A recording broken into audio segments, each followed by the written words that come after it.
We're just doing. Yeah, I was just calling us to order. Okay, we're live. Okay, thanks, good, because I messed up. I'd like to call to order the committee meetings for the town of McCandless for October 14th, 2019. Council apologizes and appreciates the tolerance and the patience of everyone who's waited. We know we're late. We were in executive session to discuss the personnel matter, so we appreciate your patience. Thank you. So we're going to get started with our interviews, and our first interview is Justin. You can come right up here. So Justin, the way this works is we have your application here. Sure. And we've of course read that. If there's something additional that you want to tell us, you can. Otherwise, we'll go around the room and just ask you whatever questions we have. Okay? Thanks. Okay. So just a brief introduction. So good evening, everyone.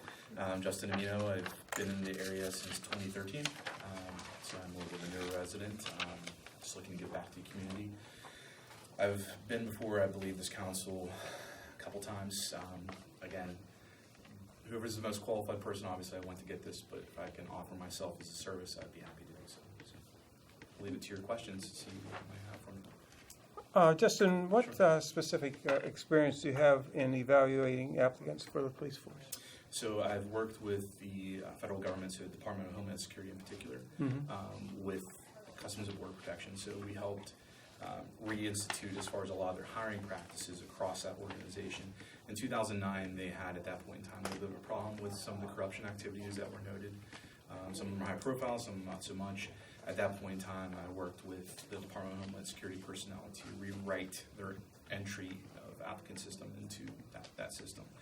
One of the things I was able to implement is in 2011, they finally started using polygraph examinations for their federal police force. At that point in time, up until that time, they were the only federal police force agency that did not have polygraphs. So that was one of the major contributions we made, as well as really evaluating the personnel and the skill sets for that role. And then more currently, I work as the senior program manager for Duquesne Light Company, and specifically we have a security workforce of roughly 100 contract security guards, and they protect the critical infrastructure that we have across Pittsburgh area with our utilities. So we spend quite a few moments doing interviews, evaluations, things like that. So you actually do interviews? Or? Quite often, Okay. yes, at least 10 a week sometimes. Yeah, you have a really impressive resume, Justin. Okay. Thanks for Sure. I don't have any questions, thank you. Hey Justin, can you tell me about your last experience interviewing and hiring an employee, and what techniques did you find most effective in finding the right candidate? I tend to stick to behavioral interviewing. So, as a many of you probably know, the best indicator of future behavior is past behavior, and so I try to structure those questions surrounding that. So typically, I like to explain to the applicants that I'm going to ask them a series of behavioral-based questions. So what I'm looking for is what have they physically done in the past. I'm not putting them in hypothetical situations. I'm putting them in actual experiential settings. So what have you done with A, B, C situation? When I get a response, I'm looking for what's the situation, what's the task that they had to perform to address the situation, what actions followed up that task, and then what resulted out of that. And I use that as my primary indicator. And then what we do is we compare that against my peers of what my rating would be, my rubric on that would look like. And then we evaluate who the best qualified candidate is based off of that. And we found that if you do have a certain perception of the way somebody may come across, if you have your peers also using a similar method, you tend to clarify your vision of what the applicant's experience is. So it's been very successful so far. Excellent, thank you. Sure. No further questions. First of all, I'd like to say your resume is very impressive, thanks. and you probably have more experience than most in interviewing. Do you have specific questions if you were interviewing a policeman for working for McCandless, which would be different than what your interviews are for your job now? I would. Really, as far as there's two levels of a police officer I imagine I'd probably encounter. That would probably be either somebody that's very, very new to policing or somebody that has some experience. So I'd be tailoring those questions to those two angles. I also want to talk about what's the size and location of your policing experience. So for instance, if somebody has Baltimore or New Orleans police experience, they may have a more aggressive policing style than what we would have here for McCandless, because we have different crime statistics, we have different population, and so I'd want to know how they would address their communication style and how they would address their representation to the public. Because especially in this area, we have a great reputation, we have a great police force. It's important as far as to maintain that public appearance, that public relations component. So I'd be concerned about that if they're coming from more aggressive. If they're newer, I would want to hear what are some of the areas in which they want to develop, what have they done in the past to develop themselves, and I'd want to hear how they want to continue that through their time here at McCandless. Thank you, I like your questions. Very good.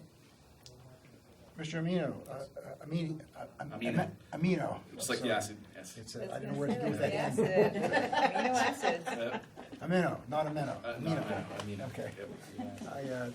I had to take note of the, your experience with U.S. Steel, since I'm a 35-year employee of U.S. Steel myself, retired now. Mhm. But you were out in Serbia, I guess, in Kosice? So we were actually based out of Pittsburgh, but we did travel to Eastern Europe for a little bit. Interesting place, huh? So it's very interesting. Yeah. A different work dynamic. I don't know.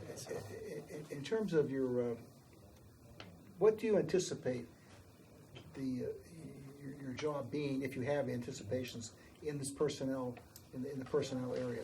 Really, candidate selection, evaluation, if there are personnel matters in terms of if there is some sort of difficulties, if there's challenges, issues arise, investigations internal.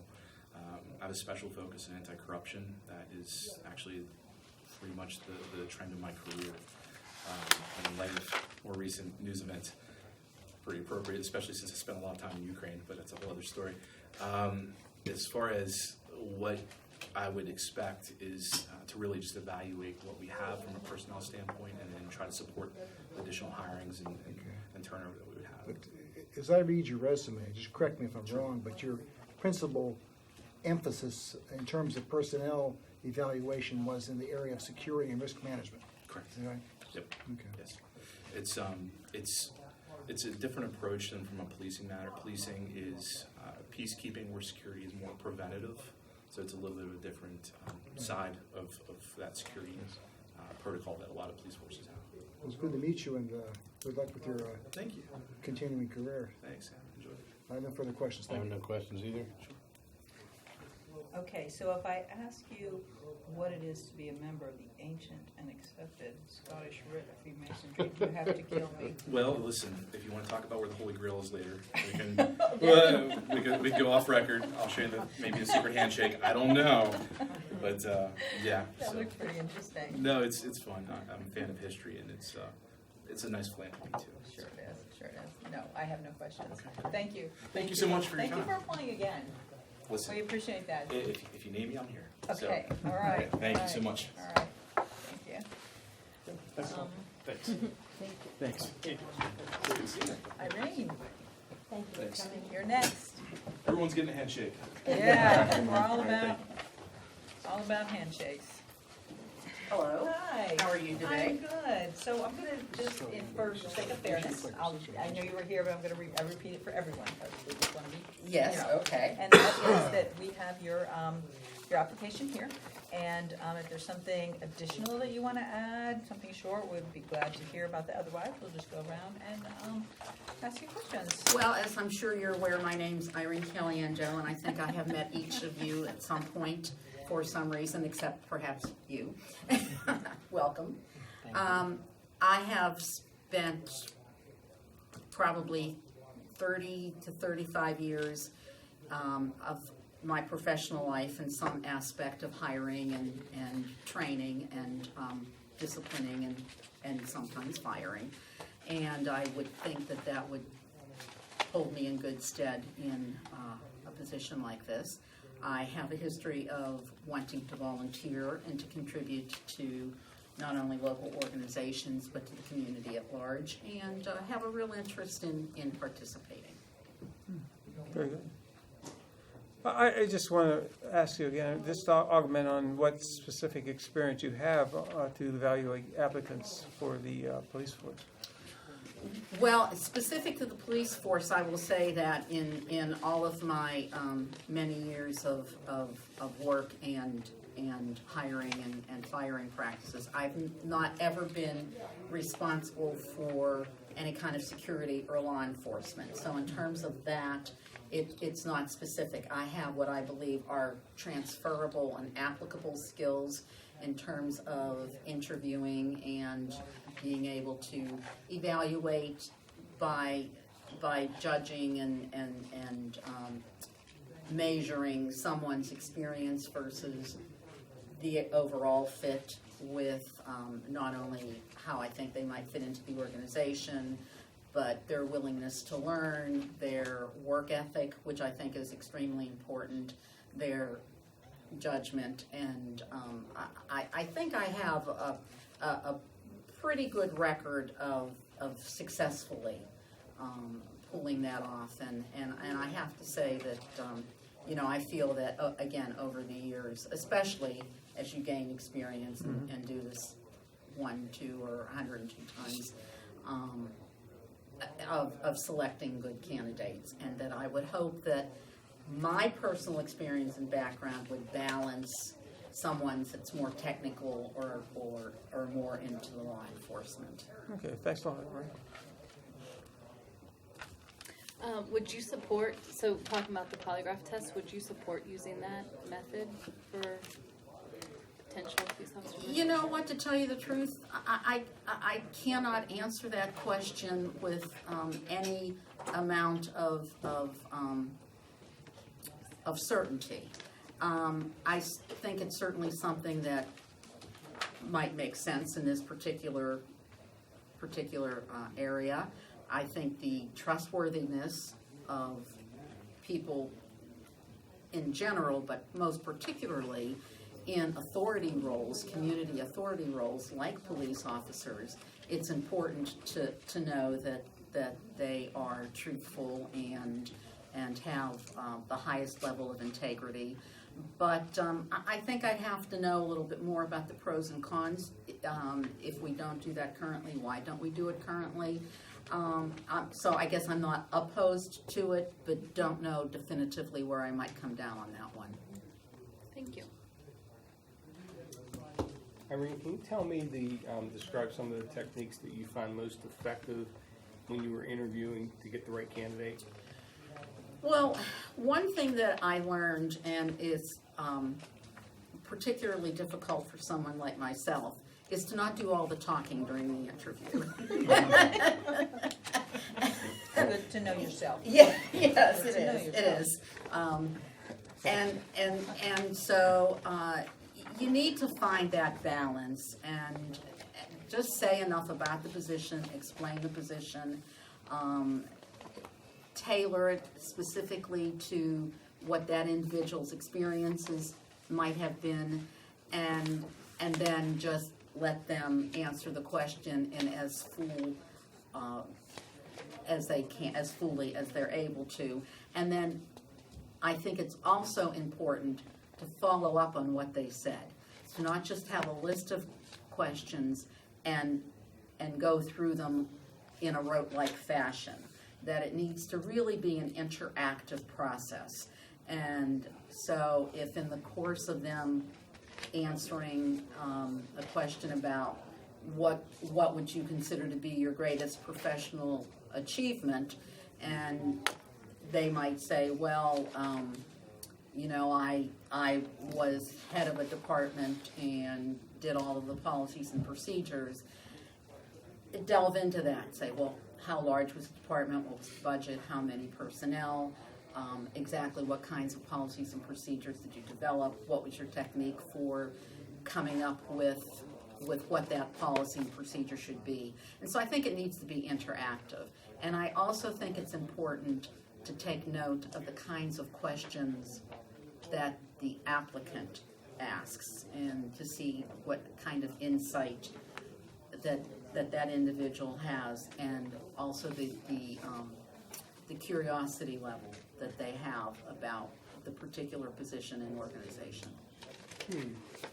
Well, following on then, a follow-on question, following the interview technique. You mentioned that you didn't have any experience with security or law enforcement Correct. interviewing, but what would be the 3 top characteristics you would look for in a good law enforcement candidate? You Well- took my question again. But it's interactive. You took my Should I question step out while you again. two argue about who's going Again, he does it every time. She'll answer for both of you. Yes. You get credit for it. Well, Joan, I'll look at you when I Thank answer you, the question. thank I would think judgment is paramount, and so you'd want to ask some questions that would allow them to give you some insight and some good information as to how they might apply their judgment and what kinds of judgments they might come to, because obviously a good deal of their interactions are going to be real time, and they're not going to be able to come back into the office and say, oh, this is what I think I want to do. And so judgment would be, I think, extremely important. Integrity, and again, given the kind of positions these would be, I think their experience, and to try to ensure that they have 5 years experience and not 1 year of experience 5 times, which is not an uncommon thing in today's world. Since you said you don't have the experience with police or questioning, how would you come up with questions, to ask police? I mean, you do interviewing, but in a whole Correct. different aspect. So how Well, would you come up with the questions? I think that's certainly a fair question. I think a couple of different ways. First of all, I certainly would want to take a look at the job descriptions and maybe even whatever manuals might be available to someone on the personnel board, whether that's a training manual or a policy and procedure manual, and take a look and see what kinds of things are important to the organization and important to that particular position. Also, I think, as I had said before, I think that when you're interviewing, that if it's a certain level of responsibility, whether that's organizational responsibility or community responsibility, many of the types of questions are applicable, transferable, if you will, and so that if I might ask somebody about his or her experience in my business world, in the healthcare arena, or in any of my other volunteer positions, I would tailor that to the police and ask that same general kind of question with trying to get the police security spin on it. And I would simply watch and observe and ask. So you'd be willing to give the extra time as well? Oh, absolutely, sure. Thank you. Of the, I think there's 5 different, 5 different organizations that you work for. Which, and there may be others too. Which of those did you have the most experience in personnel type decisions? Well, I should answer that question in the reverse. The one that I had the least experience with interviewing and having direct responsibility for staff was the Metro Health, which was the second job in Cleveland, where I worked for the county hospital and did their contracting on behalf of the hospital and the employed physicians with managed care organizations. But all of my other positions, starting way back in the 80s, when I worked at Southwest General in Cleveland, I had 50 employees.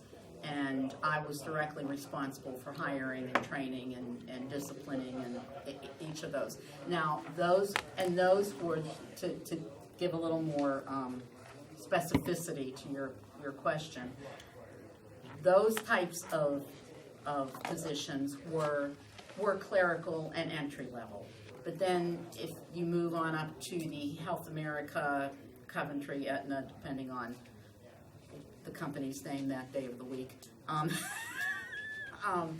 that company, and then Humana, which was the company from which I retired, I had responsibility for not only the staff, smaller numbers of staff. I never had a staff as large as 50, but I never had a 27 or a 24-hour, 7-day-a-week department after that either. But, you know, maybe half a dozen people at each one of those organizations that were some of the managerial positions, certainly professional positions, contractors. I had nurse practitioners report to me at one point. And so I had, so pretty much every job I've had, except for the 8 years I spent at Metro Health, I had direct responsibility for hiring, interviewing. You were, are you done? Yes, Yeah. You were questioned by some of my colleagues here about, they brought out you didn't have police experience as such. correct. But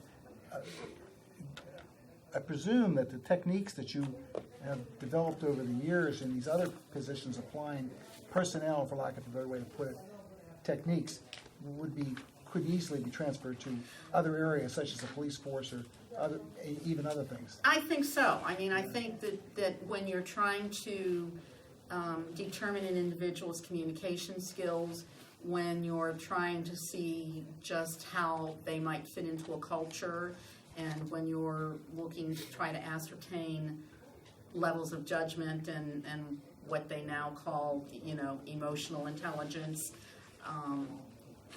we used to call common sense, and and just doing what you're supposed to be doing. I do think that they are transferable. I have no further questions. Thank you very much for Thank your you. responses.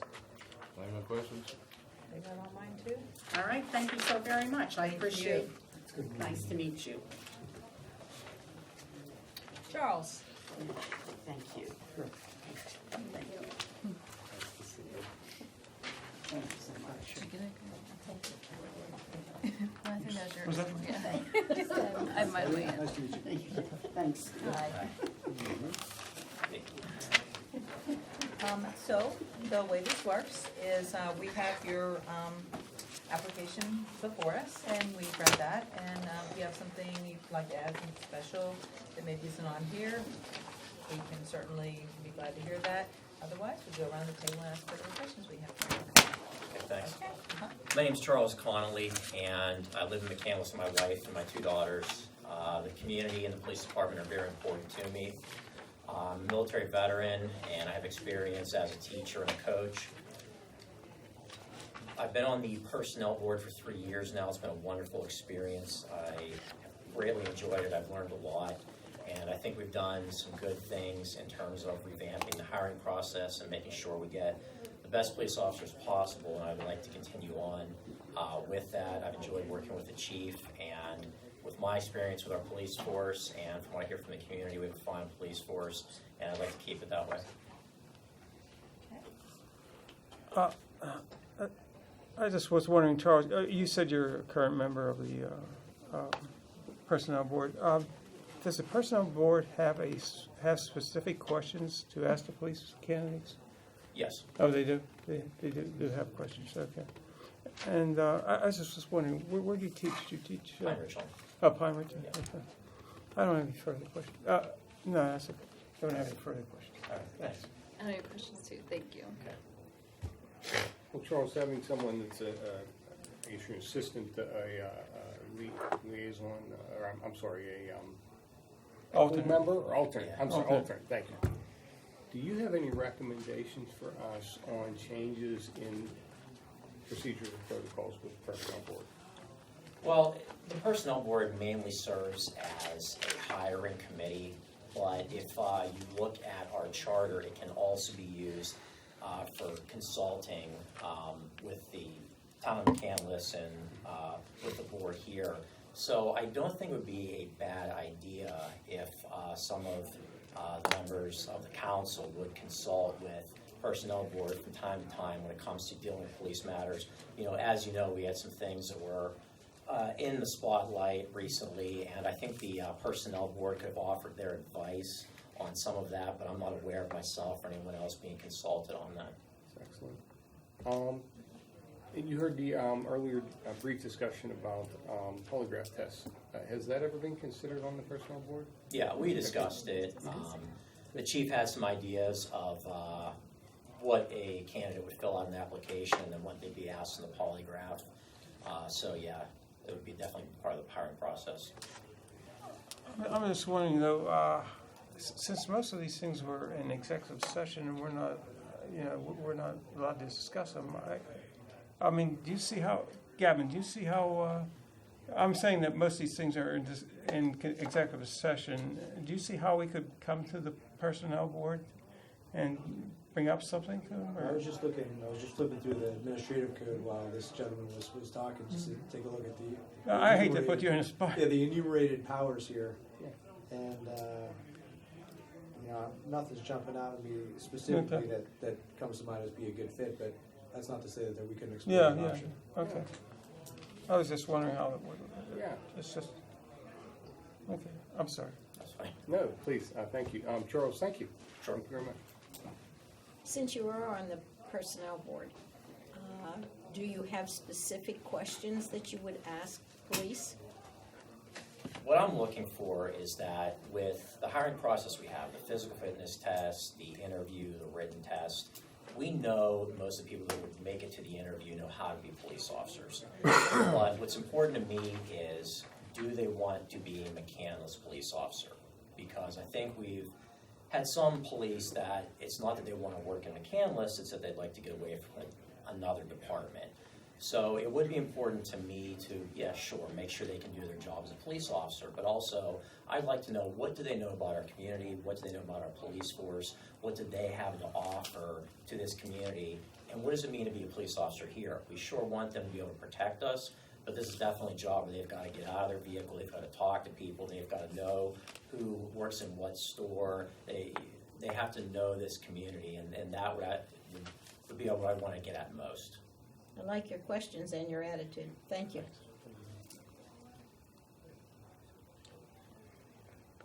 Mr. Conley, I've listened very carefully what the folks have said here, and I have no further questions, but I must say I also felt that your responses were excellent and with a great background. Thank you. Thank you. I have no questions. That was easy. We're really not so bad. Good to see you. Did you enjoy Boston? Nicholas, please. Yeah, but I made it. I wouldn't think so, when you're here. Yeah.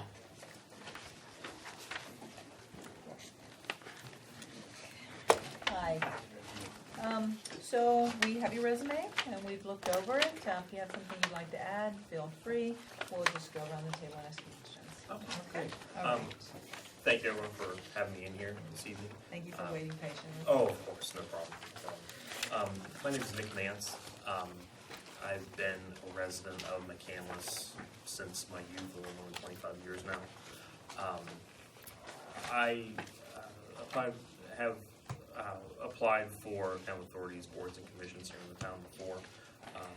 I believe that this particular spot here on the personnel board would be a good fit for me. I don't have any experience specifically with interviewing and hiring process for police officers, but I do have some human resources experience in my professional career at the University of Pittsburgh. So, questions? I got it. Okay, great. Anything you'd like to discuss here? Yeah, I normally ask what specific experience do you have evaluating applicants for the police force, but I guess you probably answered it already. You don't have any.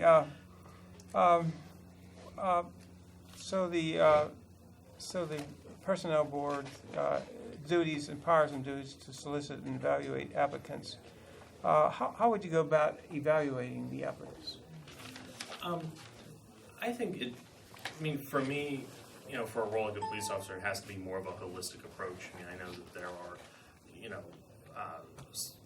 their record in the academy, their things like the physical fitness test and such, but also I think it's important to look at, how someone holistically views their job. And, in addition to why they want to be, a police officer here in McCandless, but also, what is sort of their makeup overall, and how would they react in certain situations when they're faced with, say, ethical dilemmas and such. And additionally, how do they view their role here in the community overall? I mean, I think that, police officers are much more than, how the outside world traditionally views police officers. I mean, I see police officers here in McCandless that are, the community days events, and that, interact with children and, everything. So I think kind of, how someone kind of views like the whole, some of the parts of their job, if that makes sense. Right, In terms of yeah. how to evaluate candidates too. Yeah, it makes sense, yeah. Thanks a lot. Yeah.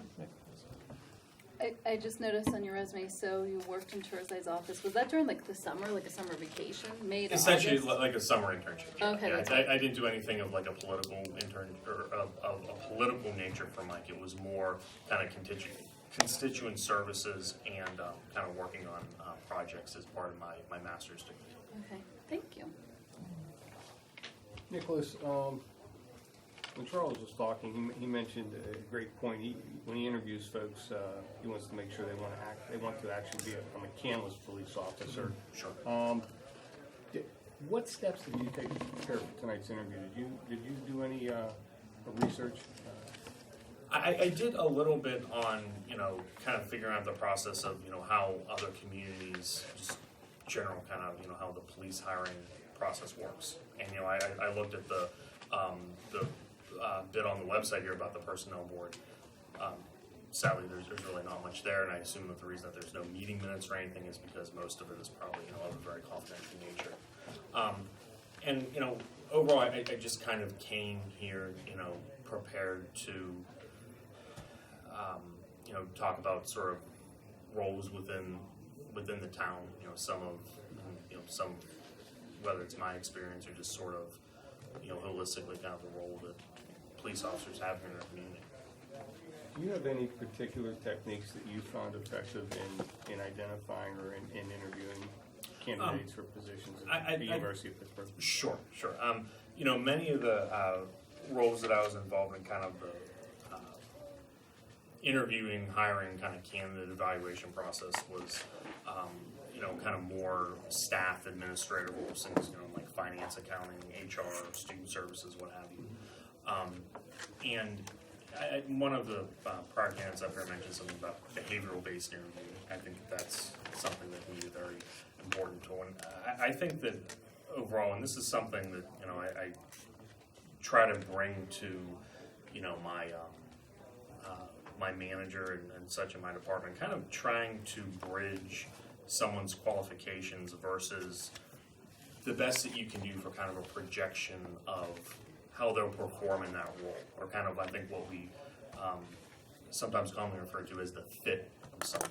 How are they going to interact with other staff in the department, with the, other, customers, students, what have you, people that they're going to interact with on a daily basis. What can you really see in that person, their entire application, not just the interview, but their resume, cover letter, the questions they ask you, everything, that kind of, paints as full of a picture as you can to really sort of get at who that person is and what kind of job they're doing. Their cultural fit. Thank you. Thanks. Since you have no experience with interviewing police, how would you come up with beneficial questions? I believe that there are, a lot of the questions that I've asked for in some of the interview experience I have. I think that there are some transferable questions or sort of some transferable kind of evaluation tips that can be used, and also, collaborate with the other board members and the other our council liaison and other people to learn Okay. on the job, on the board training as much as I could. Okay, thank you. I'd like to take you back to your graduate education, public and international affairs, that you, do I recall correctly, you got that rather recently, didn't you? Yeah, about a year ago. Congratulations. Finished. Thank you very much. Did you have any formal training in personnel type matters in the course of that working on that degree? There was a course I had, it was called Managing People in the Public Sector, I believe was the exact. That sounds like a good fit. Yeah, certainly. There you It wasn't anything.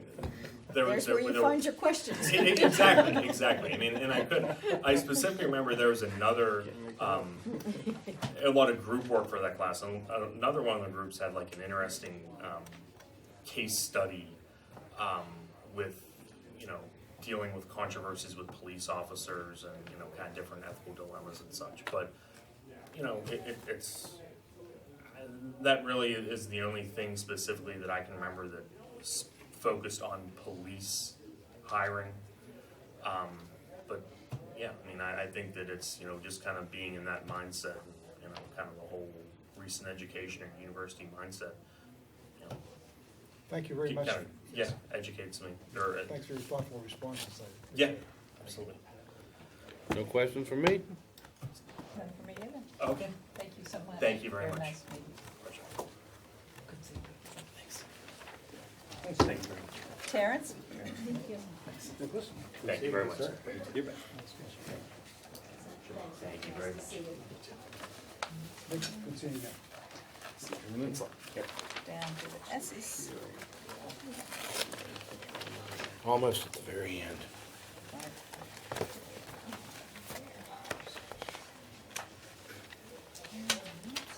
Like, So, hi, how are you? I'm doing well, how are you? Good. Again, we have your application here, and if you have something that you'd like to add to it, that'll be fine. Otherwise, we'll just ask the questions based on what we have here. Oh, well, thanks. Thanks to you and the board members for inviting me. It's been an honor to get welcomed into this session. I started off my career 22 years with the Postal Service. Had at some points in my human resources, part of that, which was about 12 years, some collaboration and dealings that I had to go through with the Postal Inspection Service. Things at the offices that took place, and there was a lot of secretive things in nature that had to be dealt with, some crimes that may have taken place. So you had to collaborate and work one-on-one with them. After leaving the Postal Service, I finished up my graduate degree, and from that point, started transferring a lot of those skills over into teaching college and working as a employee relations manager with the Pittsburgh Water and Sewer Authority at that time. So I had to deal with firing issues there, issues of not only hiring but also firing as well, violations of the contracts, dealing with the CBAs, and stayed there for just a very brief while because I lived actually outside of the city. And at that point got into, like I said, teaching college. I taught at Penn State University, several of the community colleges. Now teaching in the MBA division of Duquesne University, and most recently going to be teaching with North Allegheny School District. And had my first book published in Human Resources about a few years ago, and starting on the second one now, which will be going to market pretty soon. And it all comes from a performance management perspective. Hiring, interviewing, so did fairly well the first time. I hope the second one does pretty well. We'll see from there. Terrence, what qualities do you look for in a police candidate? I'd like to speak to that specifically because all we have to do is look at the news every night, and you can see that the flavor of the situations the police are getting into are changing everywhere. The qualities I would look for to, first and foremost, integrity. It would have to be someone who's willing to uphold the standards of the department because, in my opinion, they're the face of the community. Outside of school teachers, doctors, physicians, and politicians, I think the community puts the best face on the police department. And secondarily, I would have to look at the fact of how they would be acting in several situations. Are they willing to step outside the law to help, do what they feel would impact the case? Anything in that order there. And honesty. So it would have to be, I know it sounds cliche, but it would have to be honesty, integrity, and how willing they are to work within the boundaries of the laws of their own department in order to stay focused and to keep the department out of any kind of trouble. Okay, thank you. I don't have any questions, thank you. Terrence, I've asked this question to the others. I'd like to get your take, you're most, I think, academically minded individual we've interviewed so far. What particular techniques do you find most useful in the interview process to identify the right candidate? Well, when we first started interviewing employees, no matter where I was at, they would give us your standardized sheet of questions, 2 words on there that I didn't care for too much because to me they were stale. What's your experience? And I'll conduct a behavioral interview. And the reason I didn't care for that is because the experience that they may be coming in with may not have nothing to go with the forward movement of the department as it is now. So with things changing every day, I try to adapt and build that interview to where I think police force, whatever employees are looking at, where are they gonna wanna go with this department as it moves forward? From there, instead of the typical behavioral interview, I would get more into a situational interview. What would you do if this happens here? And it may not even be a case that is much relevant like in a township like McCandless. It may be like it's some type of an urban case or something, but with the diversity in population that all areas are experiencing, you just don't know what you're gonna come up with. So mine was taken more from building a Q&A session and an interview session, from strategy, from situational processing, and then third most, if they wanted to tie their experience into where they think they could take the department, that's where I would basically want to go with their experience. Thank you very much. Glad I asked. Well, you certainly have experience in many different areas. Have you ever had any experience in interviewing police? No experience in interviewing police. Like I said, when I was with the Postal Service, I dealt with a lot of the postal inspection service there, many times with cases within our offices, things that had to be done, employees that were being looked at. And, but I don't think it comes up to an experience in actually interviewing officers. I just believe that you have to do the study in the background of the functionality of the department, what's expected of them, and you can build most likely any interview around that. So you would do research to Oh, figure out yeah, the you have to questions? do research no matter what interview. Okay. No matter what interview you're conducting. It's, even for engineers, when we interviewed engineering, we still had to build an interview case around that to make sure that they not only say what they did, but do they really know what they did, you know? Thank you. Mhm. I noticed on your resume that you will be teaching in North Allegheny School District sometime in the future, perhaps even by now. Is that still your projection? You're gonna, Yep, it's supposed to come up around, I think, November. what are you gonna be teaching? Well, it's actually is an emergency, what they call emergency guest teacher, so you can be teaching English, any of the business courses. What did you call it? I'm sorry, you called it emergency what? It's called an emergency guest teacher. I'm still not getting it. Guest. Emergency guest. Yes. Okay. Basically what it is that you can basically teach any day of the week, or every day of the week, depending on if the teacher calls off, then they call you in, so you had to go through You're a a lot of, substitute teacher. yes. I taught for North Allegheny. Did you? You like it? Substitute teacher. Yeah, so they, you can teach as often or as little as you want. And you all know probably all the study and the training you have to go through to do that, and all the background checks and everything else. And then finally, they give you the access to the computer to pick out what teaching jobs that you would like for that week, or whatever, then you apply for them. Okay. Well, good luck with that. Thank And, you. I have no further questions. Thank you. No questions from me? Looks great, thank you very much. Thank you. Thank you for coming in. Any questions? Okay, thank you. So we have a total of 7 people who are applying to this board, tonight was 5. Hopefully we can get the other 2 on next week, so we can kind of keep them together, so we can make good decisions. There are 2 positions that are available, so, Full-time or? Two per- one's an there's, alternate? two per- right. What's an alternate? One is an alternate, but, yeah, 2 positions, right. Okay. And maybe more if we're picking on it. We took He's given, it's his position, it's up. Right.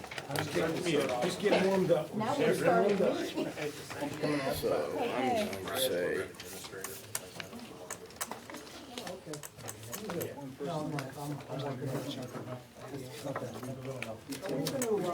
We have a large group of people here that have come for the Montgomery Road adoption. I think they want to voice their concerns before we take the road over, so I just want everybody to know. Do we, I don't know if we might, we've got about, I think I counted like 13 people. We could fit them in here, because it's still a little bit crowded. Notice we still got a lot of our chairs. So, okay, so we do them first and they, Come in? Oh, well, you just ask if they can come in. yeah, if we want to No, do it we here, can do and I that don't know if you first. want to do that first. get it all- 13 people, they can be done, gone. Yeah, it's the newest, so what's back here? Okay with everybody? Yeah, well, that's true too. President. Public Works, right? But is Mark here? Yeah, Mark's here. Yeah. So we're good. Okay, is that what you wanna do?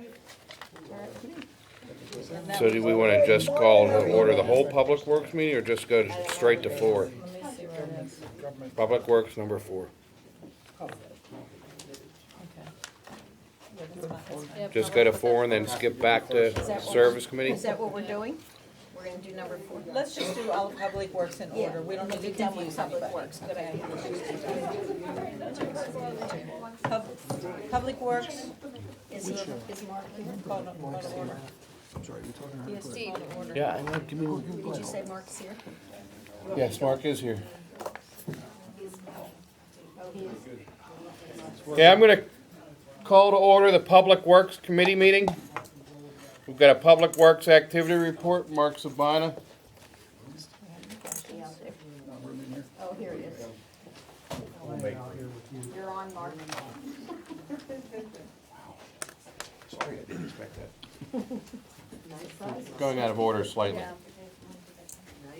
Okay, good evening. In your package, y'all have the monthly report for September. If you have any questions, I'd be happy to answer them. I don't have any particular comments about it this month. It's been a pretty quiet month for us, occupied largely by Community Day. Review the bid tabula. Mr. Yep, go Chairman, ahead. I just ask one question. Are we ready to go with the leaf collection this We are indeed. year? Okay. Everything's ready. Multiple machines or, Everything's ready. okay, thank you. 21st. 21st, next All Monday right. morning. The leaves are in the street, they're ready. Yeah. There's actually places that we've seen leaves for the last 3 weeks. Okay. Review the bid tabulation for Brittany Place Drive Stream Bank Restoration Project to be completed on an unnamed tributary north of Patricia Drive and west of Brittany Place. Mr. Mertz, we actually have Joel from PVE, who put the project together.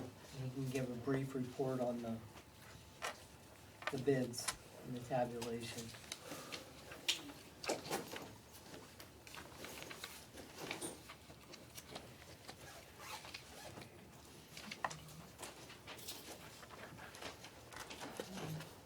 Hi, as Bob mentioned, I'm Joel Papsternik from PVE. I'm the engineer that put all the plans together for the stream bank restoration plan. We sent plans out to 4 different companies. We only had bids back from 2 different people. The 2 bids we had were $73,250 and $114,953, or 903, I'm sorry. C. Crump was the low bidder. They did the last stream restoration project over at Highland. They did a great job. We quantified the bids, made sure everything was there. We recommended them for contract for construction. Mr. Chairman, may I ask a question? Joel, I received some concerns, question from residents down there that only one side of the stream was being treated with restoration. There's just some interest in knowing that both sides would eventually be treated. Can you speak to that, the design and why only one side was done? Yeah, so originally this was set up as the test project. They wanted to try a couple different BMPs to see what worked best, to let the town come out and look at everything. We designed one side, set it out to bid, we come back at 73,000. I mean, we can do as much as you want. I think they explored the whole stream there, which goes the whole way up to the treatment or the pump station. And, I mean, there's an unlimited amount of stream out there. I think it's strictly picked on price right now. This was a demonstration project to, moving forward, pick the best management practices. Right, and there's two Thank you. different options on this one. There's, it's the pure mat lining, which takes the existing grade and just lays a matting on it.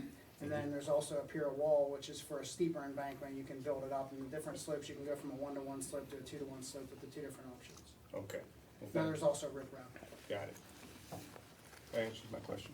And Joel, this project also includes work on the end walls. Yeah, so on the opposite side of Brittany Place, it was brought to our attention originally it wasn't part of the project, but during design, they brought up that there's an existing end wall that was undermined. The end wall fell off the end of the existing concrete pipe. Then there's also gabion baskets that had collapsed and fell into the stream, so they asked us to include those as part of this package. More of like an emergency fix than the actual stream bank is. Good, okay. Any other questions? What do we have, what is the budget for this? This falls within the overall budget for the stormwater work. Some other work is not going to move forward on Patricia as quickly as what we would have anticipated because of delays in getting this one permitted and not being quite ready to approach all of the different property owners. So we have funds available for this project. So if we wanted to further the work on this, we would have to wait till next year, the next budget? I think just because of the timing of the year, we would. Okay, And we're actually putting money in the 2020 budget so we would be To- prepared. to extend Okay. the project. Any more? Notification that an ordinance has been prepared for adoption to authorize the acceptance of Montgomery Road as a town road and public right-of-way and the public stormwater system therein, replace the performance bond guaranteeing that the public improvements with a maintenance bond and ordain a stop sign to be located at Sumner Drive and Montgomery Road. Any Can you start that, Mark? Sure. Yeah, give us I some know we have a summary. lot of people here that are very concerned about the takeover of the road and the procedure, but I'll explain the procedure first, is we have performed all of our inspections. We've had the Allegheny County Conservation District do an inspection of all of it. They've closed it out. We've had stormwater inspections, and we've had the road inspected. And both the stormwater and the road needed extra repairs on it before we could take it over. We actually started this process about 6 months ago. So we've done that. Everybody is, our engineers are okay with the final condition of the road, the final condition of the stormwater. And it's my understanding that most of you, I don't know, let me know if I'm wrong about this, or hear about the water coming up out of Montgomery. Is that everybody, is that the biggest concern from everybody? Okay, so at this, Mark and I can both discuss this. We've been talking about this for probably about 2 years when it first came up. At first, we had asked, we came to a joint suggestion, I guess, for the developer to try to deal with that.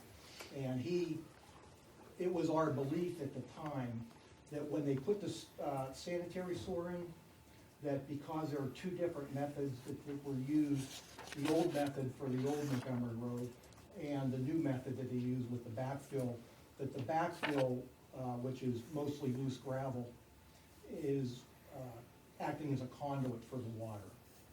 And it was hitting the old one, which Mark says is a... Granted, the way back when Montgomery was first developed, when they put a sanitary sewer line in, they used a material called granulated slag for backfill. Granulated slag, when you compact it over time, becomes a clump. And you gotta chisel your way through it. So our first thought, when the water appeared, was that the water was following the sanitary sewer line down Sumner, out onto Montgomery.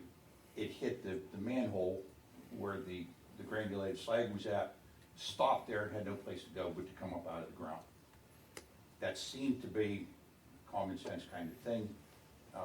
through discussions with Media, we got him to put a bleeder in from the catch basin nearby out across the road to an area just above the manhole.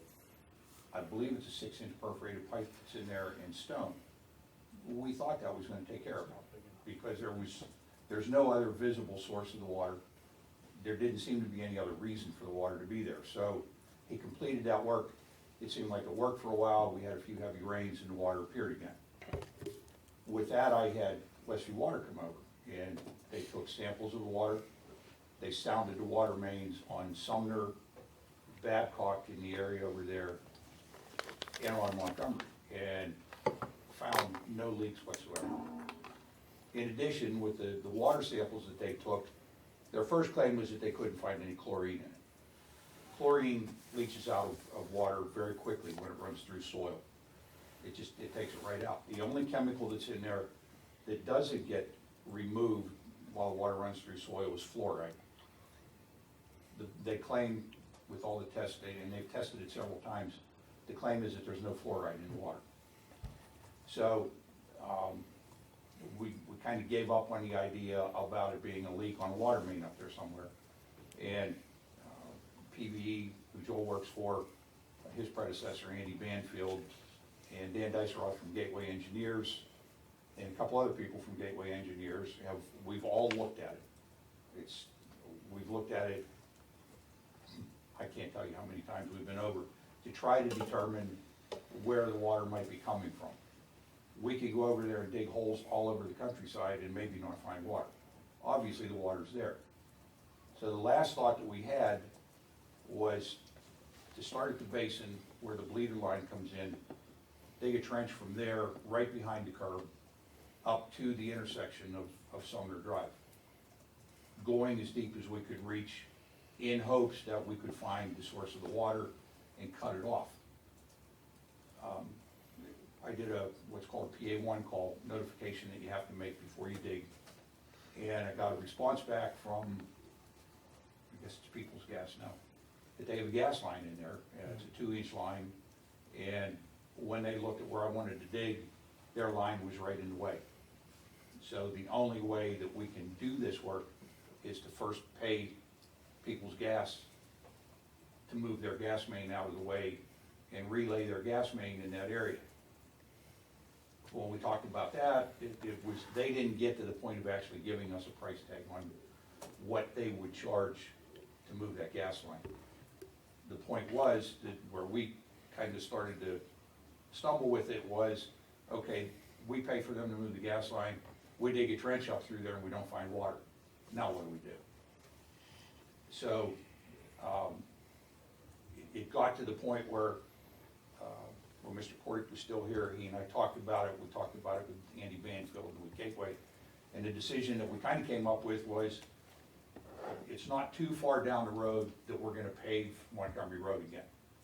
When we do that, we'll mill it off, and we'll see if, once we remove the asphalt, if we can make any determination of what direction the water's coming from, whether it's in the middle of the road, somewhere on the side of the road, and then lastly, just start to dig some bleeders, fill them with stone and pipe, and hopefully catch the water. But at this point, since we don't have any clue where that water's coming from, it's very difficult to say that whatever we do is gonna be successful. So we can dig a lot of holes, put a lot of stone in the ground, pave the road, and you folks could be calling in 6 months saying there's water coming up out of the road again.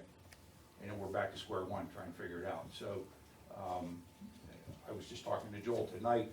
One thought that I don't know if it would work or not. I had talked to Westview Water about it a little bit.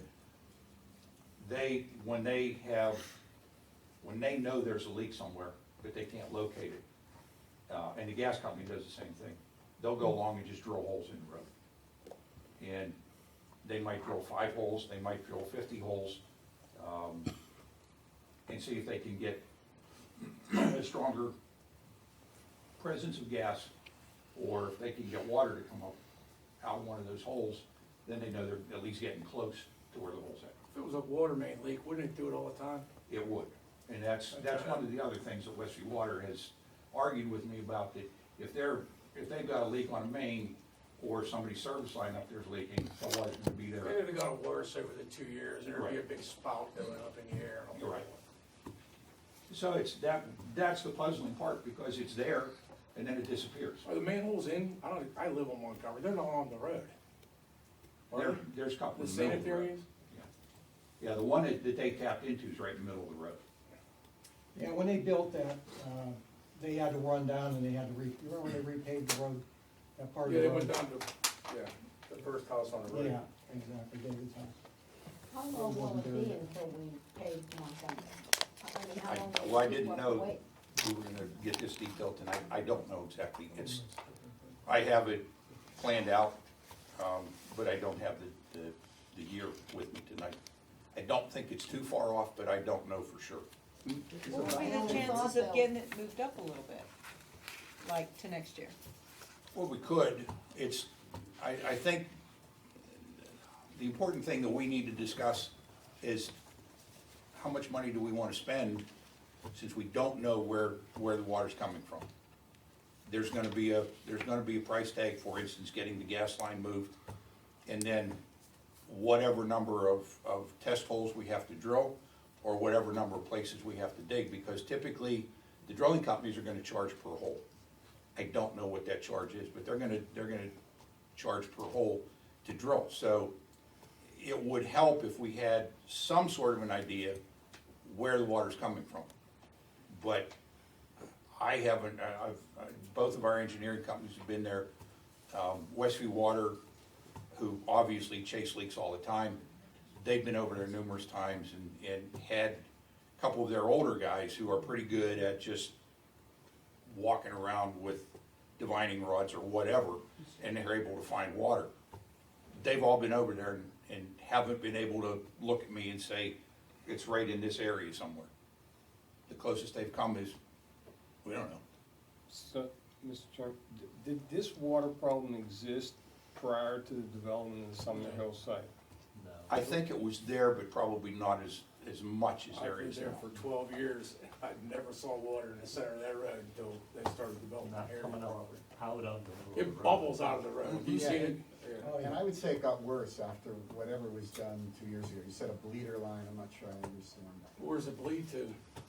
If you go to where the manhole's in the middle of the road, if you go off to the side, if you follow the patch in the road and look in that basin, there's a 4 or 6 inch pipe that's in there, and pretty much every time I've been up there, there's been water coming out of that. Is there under drains in Montgomery? I know it's an older road. Do they have drains 4 feet There down? were. But again, that road was put in Clogged. 60-something. So under drains that were put in then were done with clay tile pipe Right. and stone. And those by now have either clogged up or collapsed or both. So there may be some semblance of them there, but they're probably not functional anymore. I'd say about 10 years ago, Montgomery was stripped to almost to dirt. We're gonna have to move the questions up to the microphone because nobody here is going to be able to hear. Nobody watching the video later are going to be able to hear. So if Mark and Bruce are done, and council has no questions? Yeah, just one comment, Mr. Chairman.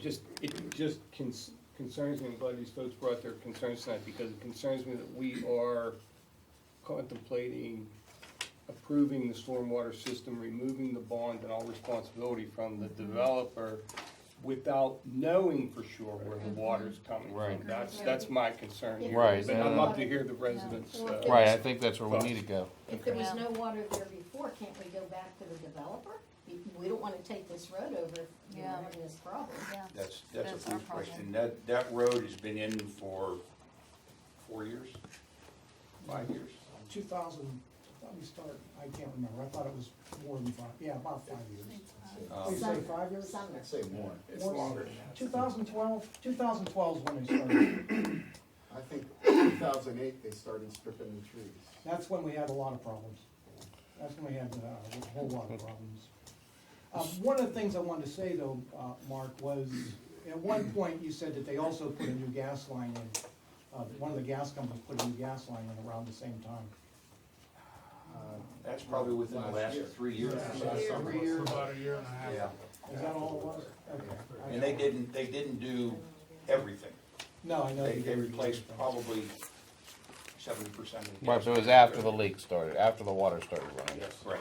Okay, so So one that's, of the reasons that, and it wasn't just one person making the decision, one of the reasons we decided to let them finish the sidewalk, we were gonna try to dig up through the sidewalk partly because, one of the reasons we decided to let them finish the sidewalks, was because of the utility lines. And we thought that maybe when they were digging to put the sidewalks, even though they're superficially, they're only about, I think they only dug about 8 inches down, they didn't find any water there at that point either.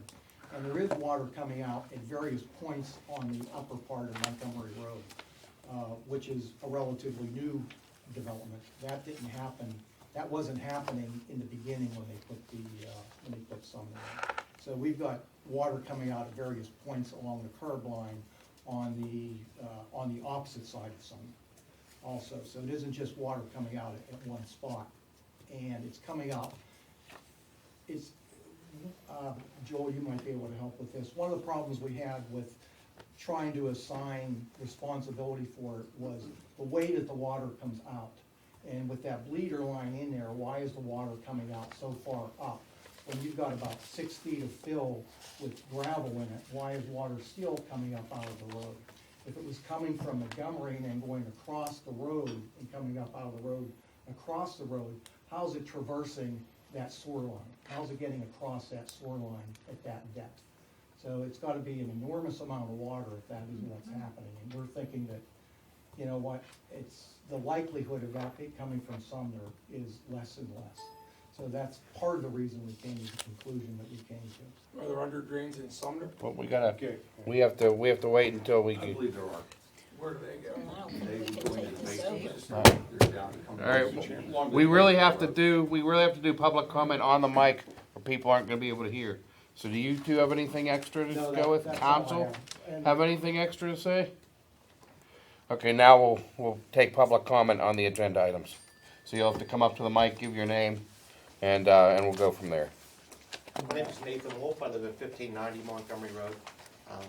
I know that prior to the Sumner being built, we had 0 water issues.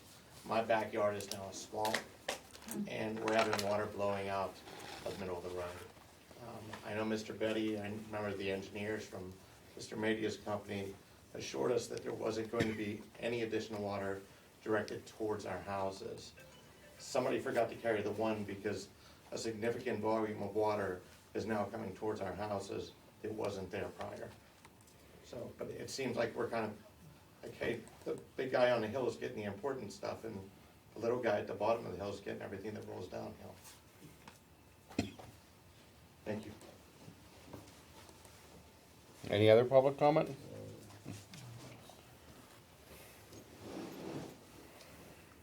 Good evening. David Alvarez, I'm at 1601 Montgomery Road. My property sits right in front of the water coming out of the middle of the road. I've discussed this with Mr. Beatty in the past as well. The only thing I'd like to say is I protest the movement of the bond from performance to maintenance at this time until we understand fully where this water issue is coming from. And then if Media is responsible, the taxpayers of McCandless Township are not held to bear the brunt of the cost of repair. Thank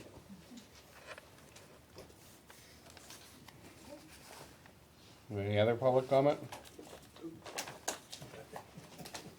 Hi, I'm Mark Marsico, I live at 1544 Montgomery Road. I'm opposite the new plan on Sumner, but I just wanted to make the comment again, that the water seems to be worse 2 years after whatever was done to alleviate it initially. And I've been on the road almost 21 years.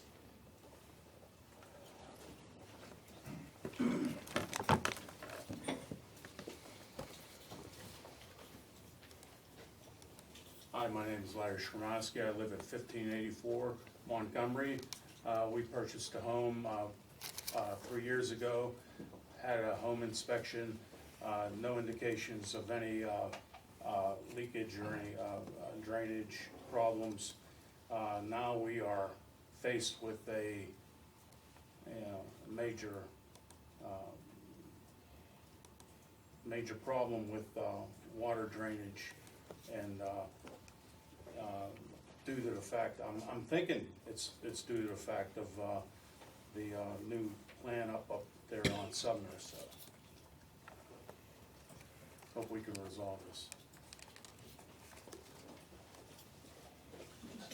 Additionally, Nathan Wolf again, there were several people that are on my side of the road at 1590 that were not able to make it due to short notice, that they were out of state. And I know that they are having significant water issues as well. So I know several of them have had to have interior French drains put in and some pumps put in that simply didn't have those issues before.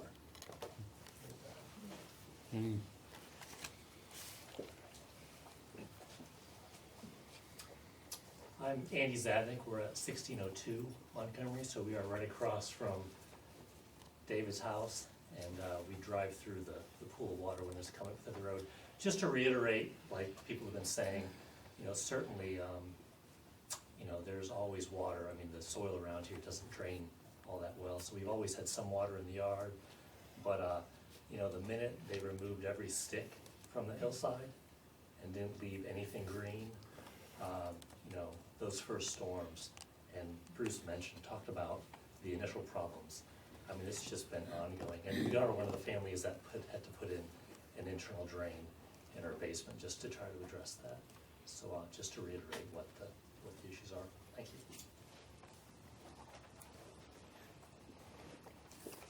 Anybody else?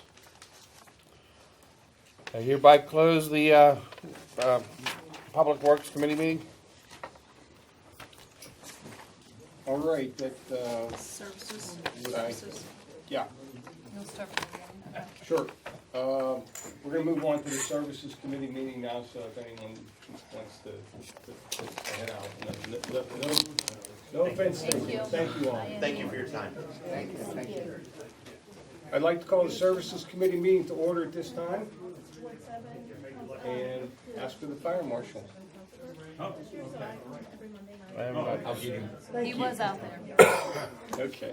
Hi. Zach. Wait, Sorry to hear both. Yeah. All right. Thank you. Nice meeting you. Thanks for showing up tonight.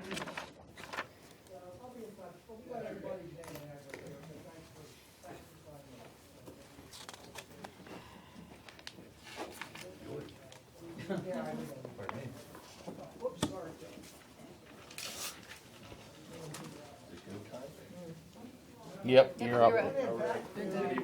Just wait for just a second for our president to come back. Just wait. Yeah, I'm just gonna, just in deference to her, just a minute.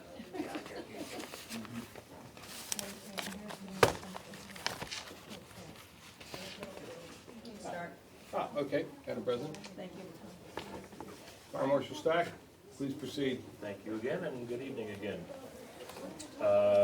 Month of August, again, was another very busy month for the companies. We ran a total of 81 calls, bringing us to a total of 611 already this year. So we're well above where we need to be. We usually round out about 700 calls a year, so we're well above that already, obviously. August was another good month for the false alarm fines. We collected $300 to put into the sinking fund. Brings us a year-to-date of $5,100. Out of those 81 calls, we had a couple working fires. We assisted Bradford Woods with a working structure fire on the 19th of August. And also, we had a fairly large pool house fire up in the Breckenridge plant off of Eva Weiss Drive. The companies had to battle as well.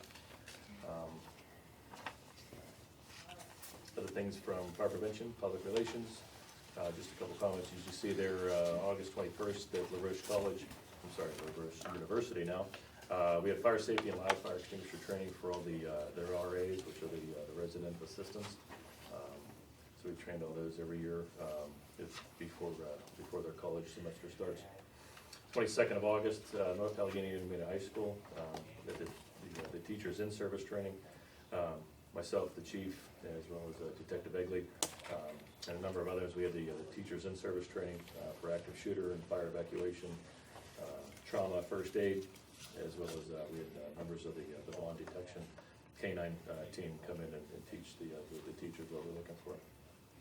August 24th, at LaRoche University again, we did a active shooter hostile environment training for all the new student orientation, and that's something that LaRoche University has adopted. They're going to do every new student orientation.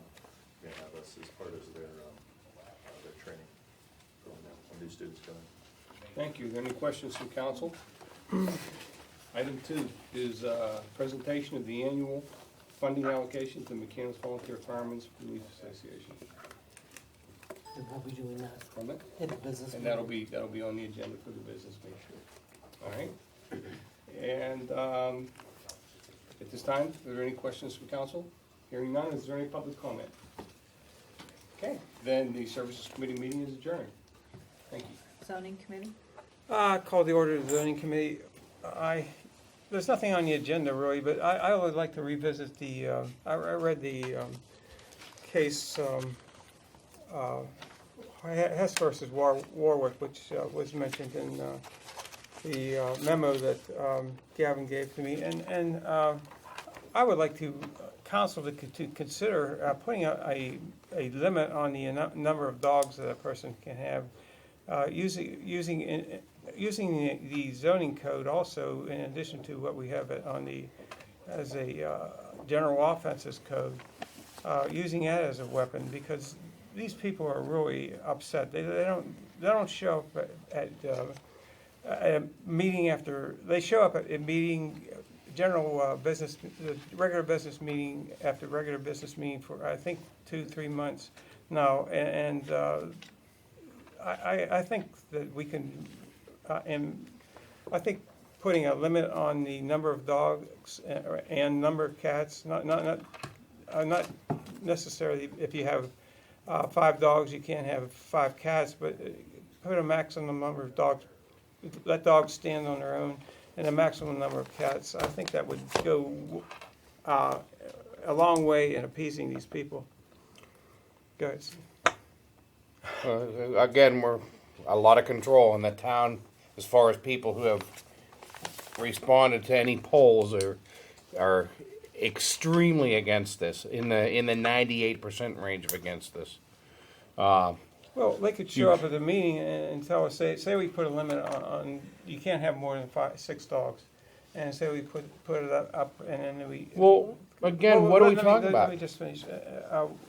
They could come at the meeting also and say, well, we're against 6 dogs. We, for such and such a reason, we could listen to them, but we're listening to these people at Park Edge month after month, and they have a serious problem. They do have a serious problem that can very easily be taken care of with what we have in place.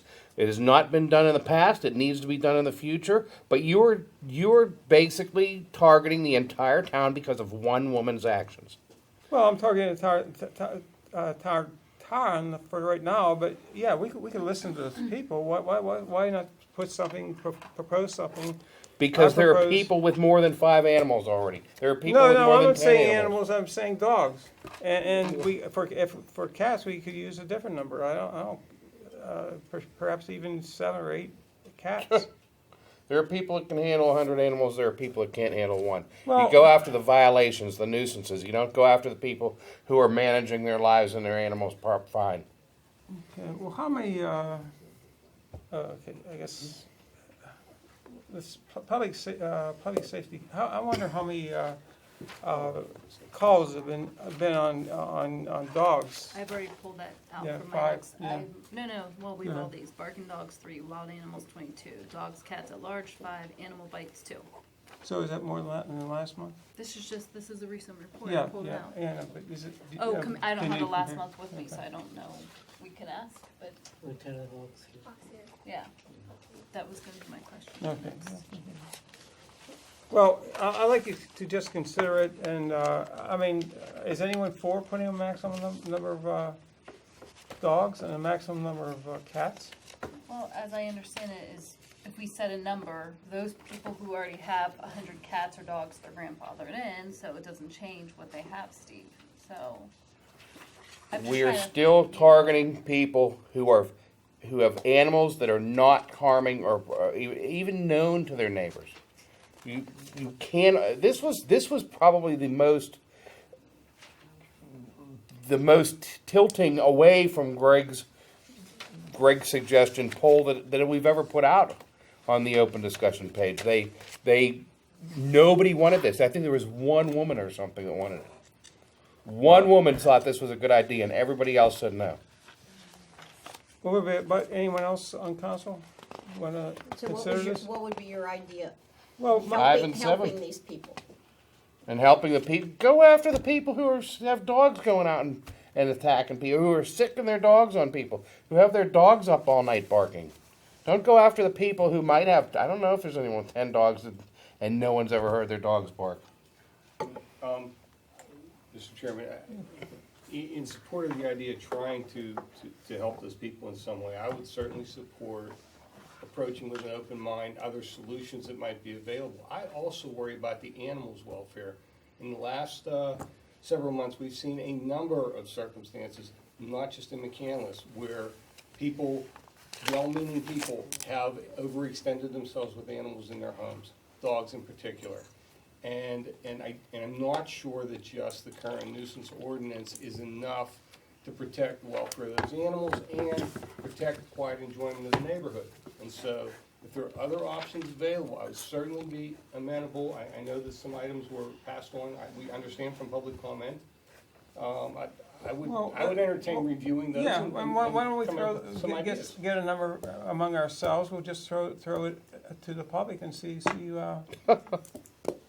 Because you've ignored the public every single time the public has responded. Every single time you've said, is that enough of a response? We don't know. Mertz, We don't know where these please, people are Mr. coming Mertz, from. You're out of order.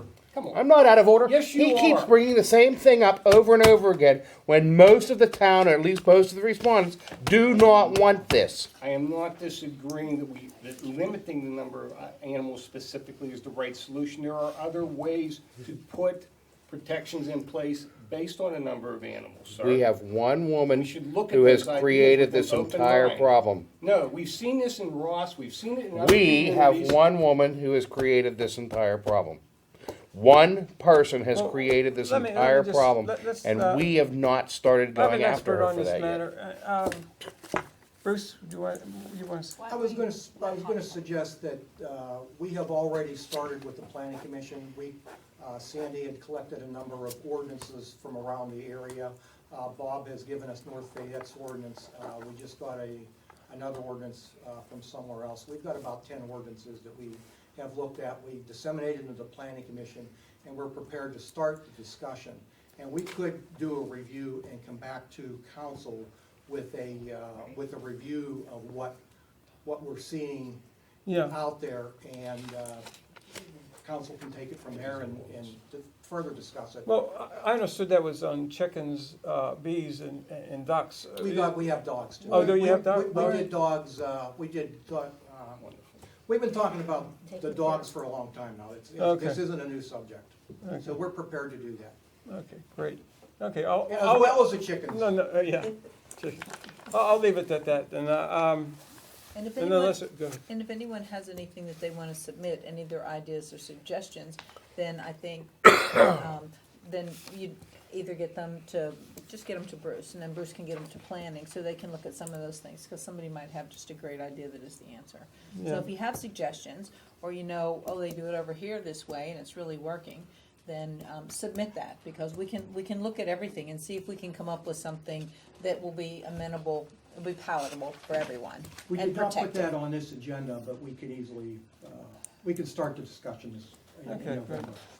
Yeah, I'd like to have it on the agenda, so to get Okay. something from planning, We'll do that now. something on the November's agenda. Okay, any other comments from council? Well, do you wanna hear from Lieutenant Hawk about any? Do you wanna ask Well, those? yeah. Well, Or do you wanna wait? Yeah, I want to wait Okay. to close my stuff, but we'll listen to him and then we'll take it into consideration. Is there any questions from the public? Okay, I hereby adjourn the zoning committee meeting. Public safety committee Okay, meeting? I call to order the Public Safety Committee meeting, Chief's report. Good evening, everybody. Good evening. Just standing in for the chief this evening. I've got his report ready for you. Why don't we all flip the page? I guess it's page 1 for me. September was a very busy month with over 1,000 calls for police service. Is he even working? Detective Sergeant Egley transported over 75 pounds of unwanted expired drugs to the Pennsylvania National Guard Counter-Drug Joint Task Force for destruction. The collection box that most of you, probably all of you, have seen down at the police department seems to be a very welcome service to the residents, and they're making good use of it. September was also a very productive month for police training. The chief and we attended a training on advanced discipline that focused on managerial rights in regards to discipline, structure, and accountability. One of our officers attended training on latent fingerprint identification and collection, which is very helpful in investigating crime scenes. Another officer attended the Reed School of Interviewing. That's training that's been attended by several of our officers, and it's to assist them in interviewing and interrogating victims and perpetrators of crime. We also had an officer attend a class titled Street Cop Training. According to that officer, it was an extremely beneficial class attended by police from all over western Pennsylvania. This training will enable that officer to detect and recover illicit drugs and other contraband utilizing various techniques, and also, I guess the training covered case law pertaining to those techniques. Sergeant Madden and K-9 Joy successfully completed their annual certification from the North American Police Workdog Association. Joy excelled in tracking, narcotics detection, voting search, area search, article search, obedience, and aggression control. The chief is very happy to report that we had a wonderful community day meeting meeting so many great citizens, and the chief so much enjoyed that interaction. I did too. I was there the entirety of it, and it was a good day. Sergeant Madden and his canine partner Joy held a demonstration, and those of you who were there probably saw it throughout the day. He did different things. He was assisted by a Ross officer, Pete Chaburko, and his canine partner Caesar. Many spectators were fascinated by Joy as he demonstrated a drug sniff of a vehicle, apprehension of a prowler, and a building search for an actor hiding behind a closed door. In fact, didn't I have to stop somebody from going down through there? Maybe it was Ms. Zachary, I'm not sure. Somebody. Well, it wasn't me. It was somebody up on the hill, I forget. At any rate, he did demonstrate that, and I think the people found it to be interesting. And the chief says that we're very grateful to report that they also raised $450 for the K-9 fund. That included a generous donation from the doghouse in Gibson. Yeah, is it? Yeah, It's a new- this is the first year they donated community basket. Very nice, yeah. I saw those baskets. On September 28th, 7 officers from our department, as well as 15 from neighboring departments, participated and executed a DUI checkpoint in McCandless on Perry Highway. There were 1,128 vehicles that passed through the Wexford Flats area checkpoint. 4 persons were arrested for driving under the influence.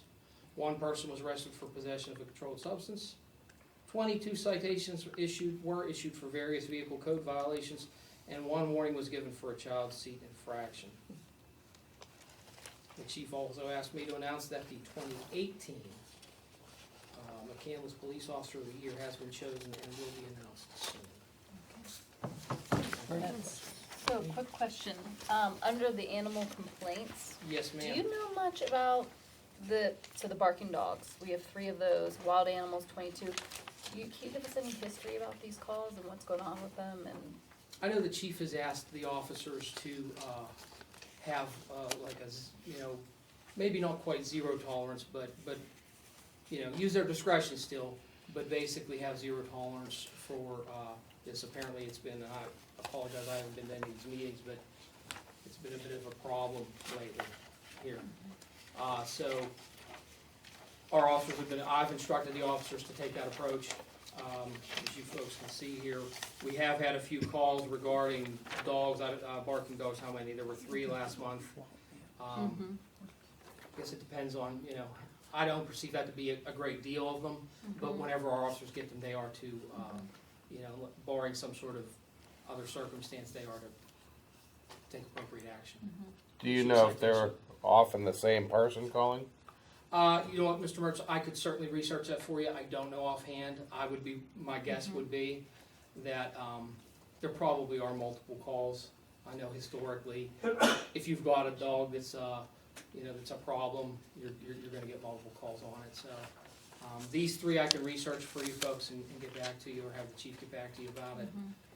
What about the wild animals? 22 calls for that? Mhm. Only because I've had someone bring it up about, I guess, all these feral cats that keep running around from the barn across the street from here, and they end up freezing out of their homes at night. And so people run around trying to chase them, get them, and do all these things with them. That was something recently brought up, so I didn't know if that's wild I've seen cats. the cats. I don't see many. On occasion, you'll see one around. They seem to be getting around fine in the winter. I'm not sure. I can't speak to where they end up. We don't get many calls at all on cats. I'll be honest. Rare is the occasion. Typically, these wild animals, I'm going to guess, going to go out on a limb and say, that's your rabid raccoons and such. Okay, so there we go. Okay. I bet you most of that 22 number is probably like Okay. that, a raccoon. Okay. May I ask, Yes, ma'am. when you have reports of these dogs, Mhm. these barking dogs, are we being assured that the police follow through and go and check this? Because it's been said here that they don't. Our officers, what they'll do is if they're going to take action, if there's a follow-up to be made, they'll be following it up, absolutely. Typically, in a barking dog, they're going to go, and if they witness that, the dog barking, and they can't get it stopped, they can't raise the homeowner or something, they're going to issue a citation pretty much. Probably won't be on scene if they can't get the homeowner, but they'll put it in the mail immediately. So, yeah, my belief is that they do follow up and will follow up on those. It's not a great deal of follow-up that probably needs to be had, It's either happening or it isn't. So what happens with this woman that had 20 dogs? We shouldn't really comment on any kind Oh, of criminal sorry about that. investigations about any Yeah. I take specific. my question back. Sorry. But, and in fact, I just was down there the other day, and one officer was following up on, we got a call on one that the neighbor thought appeared to be malnourished and wasn't being well taken care of. He followed up, found out that it was not at all, it wasn't the case at all. So, yeah, the officers follow up So they do. pretty Okay. promptly That's and all. pretty thoroughly. Okay, that's all I need to know. Thank you. Yes, ma'am. Any questions from council? Any more? Okay, that's it. Thank you. Thank you, folks. Thank you. Yes, ma'am. Okay, number 3, notification that the 2019 Officer of the Year Award will be presented to K-9 Officer Joy and his handler Sergeant Brian Madden at the October 28, 2019 regular business meeting. Public comment? Anybody? Nope, okay, and this closes the public safety meeting. Call to order the Finance and Personnel Committee meeting. Review the checklist number 10 dated September 5th, 2019 through October 9th, 2019, totaling $2,081,82.40 is submitted to each member of council and posted on the bulletin board and town website. Any questions or comments about the list of bills? Okay. Review a resolution setting dates for various meetings of town council and town authorities, boards, commissions, and advisory committees for the 2020 calendar year. That should be in your pack. The only thing I saw is that the first Monday for the organizational meeting should be on the 6th. It just said the first Monday as opposed to like what the date was. Yeah, It should be the 6th. I put that on my application. Yeah, that's all I saw. Anyone else see anything that needs to be changed or looked at? Why is the tech committee, all of our committee meetings have traditionally met at 7:30? Why is theirs meeting at a different time? I think the As the governing liaison, document. I can answer that, as the liaison, it was the committee's choice. Yeah. Was that all it was? Requested it. Okay. It was the members. Yeah. Because There. historically, we have had all the meetings at the same time, just to make it easier for the public to know when meetings were. So they went, oh, this meeting's at 6, this one's at 6:30, this one's at 7, this one's at 7:30. So, but I looked, I didn't see a policy on that. We discussed that No. with them, and it was their preference to get an earlier start. So should we wait for the activity advisory committee meeting till we set that? Cause it says 6:30. Yeah, we Or can do do we that. just, okay, We then, can- okay, We'll set that. or whatever, okay. Did you say delete it, the 6:30? Well, we'll adjust that if needed. If we, yeah. We can just, for this purpose of this resolution, put it to be announced. It just makes it easier Right. for No, the a lot of public. people who 'Cause can't- people ask me all the time, what time does it start? And I can say, they all start at 7:30. And it's kind of nice to be able to do that. And there are a lot of people who can't be somewhere by 6:30 if they wanna be somewhere. It was unanimous, and that's the only reason I didn't object or say, you know, there was instituted some policy, I didn't know we had one. If council would like to impose a policy on them, I mean, I'll take it back to them. It was just an informal thing that we'd done for simplicity's sake. Sure, but oh, I understand. I didn't see anything formal.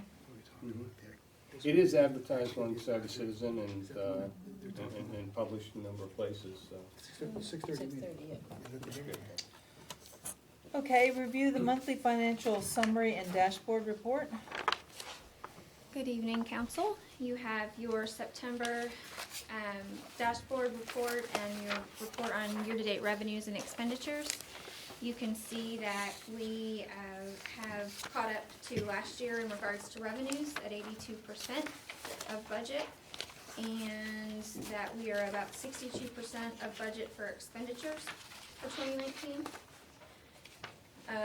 We have a considerable advance to get us through the next 3 months of the year. We average about $1.1 million in expenditures per month, and so with a net income right now of about 3.4, we should be good through the end of the year. We've had one adjustment in earned income tax that you'll see next month. That came in today. But I expect it to perform as budgeted through the year. If you have any questions, I'm happy to answer them.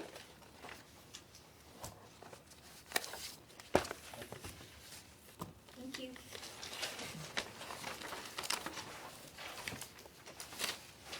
Notification of the community organization recognition of the North Allegheny Women's Association. And that will just be a certificate of recognition at the meeting on the business meeting. So you're thinking the library one is a good one?